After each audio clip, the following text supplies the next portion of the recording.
que Deus abençoe cada um de forma toda especial.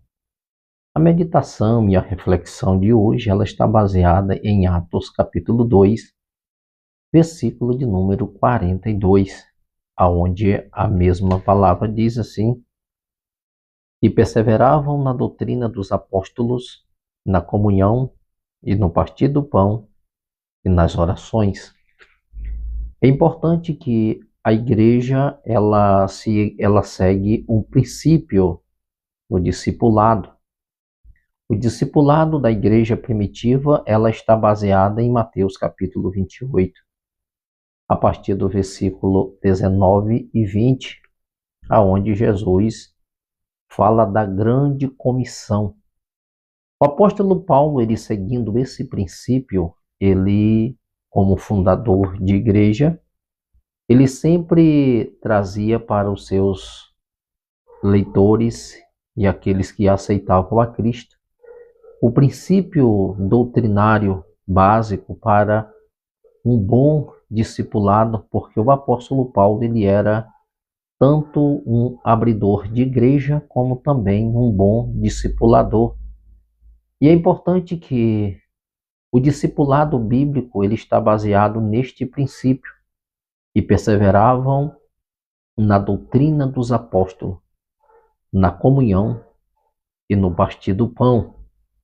A igreja do Senhor Jesus, quando ela tem esta mentalidade, o que nós vamos exercer na nossa vida como igreja é justamente seguir estes princípios.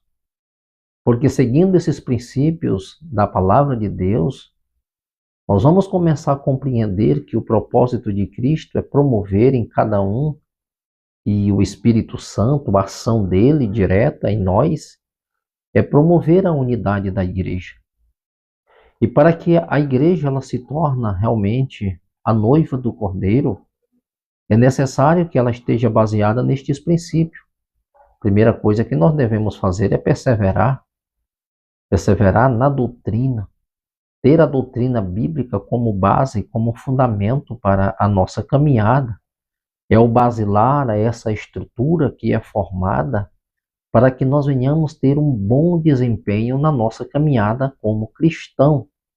Se nós não tivermos uma boa base doutrinária, certamente nós vamos oscilar na nossa caminhada e não vamos ter bases para que o nosso fundamento da nossa fé ela seja basilada por esta palavra. Então é necessário que as nossas bases elas sejam bem formadas para que nós possamos ter uma caminhada saudável. É por isso que o princípio que a igreja primitiva ela ensina é que perseveravam na doutrina dos apóstolos. Por que eles perseveravam na doutrina dos apóstolos?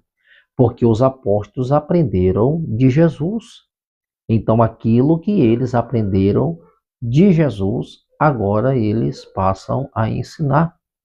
Se você observar o capítulo 1 deste tratado, Lucas ele fala claramente a esse respeito. Ele escrevendo a Teófilo, dizendo que agora eles estavam exercendo não apenas aquilo que Jesus pregou, mas também ele ensinou. Então é importante que a visão geral da igreja hoje, no que se diz respeito a um bom discipulado, ela tem que estar baseada nesses princípios, nessas bases, e perseveravam na doutrina dos apóstolos. E quem persevera na doutrina vai exercer comunhão, koinonia no grego. Todos vamos estar unidos para o mesmo propósito, a fim de que Cristo ele seja glorificado na vida de cada um dos seus filhos. Então, quando nós começamos a compreender este princípio, a nossa vida ela vai mudar como um todo, porque nós vamos crescer sadio e desenvolver-nos nesta caminhada, porque aquilo que nós temos aprendido a respeito do Senhor, no que está escrito na sua palavra, e isso vai trazer para nós estruturas para um bom andamento, e vamos ter uma vida saudável diante do